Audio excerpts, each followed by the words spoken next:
મધ્ય ગુજરાતની સૌથી મોટી એસએસજી હોસ્પિટલ ખાતે તબીબોનો સરકાર સામે વિરોધ હજી પણ યથાવત જોવા મળી રહ્યો છે। મધ્ય ગુજરાતની સૌથી મોટી એસએસજી હોસ્પિટલ ખાતે તબીબો દ્વારા સરકાર સામે વિરોધ હજી પણ યથાવત જોવા મળી રહ્યો છે। પોતાના 7 મુદ્દાઓને લઈને સરકાર સામે અનુરોધ કરતા એસએસજી હોસ્પિટલના રેસિડેન્ટ તબીબો દ્વારા આજે સફેદ કપડા ઉપર લાલ કલર વડે પોતાના હાથના પંજા પાડવામાં આવ્યા હતા, જેનો મુખ્ય ઉદ્દેશ સફેદ કપડાને તબીબો પોતાને ગણાવે છે, જ્યારે લાલ પંજાને તેમના ઉપર થયેલા હિંસક બનાવને પ્રતીત કરે છે।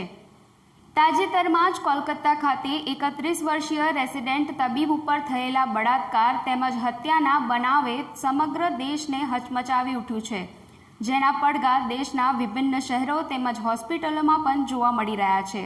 ત્યારે મધ્ય ગુજરાતની સૌથી મોટી એસએસજી હોસ્પિટલ ખાતે પણ પોતાના પડતર પ્રશ્નોને લઈને તબીબો દ્વારા વિરોધ પ્રદર્શન અમુદત સુધી ચાલુ રાખવામાં આવ્યું છે।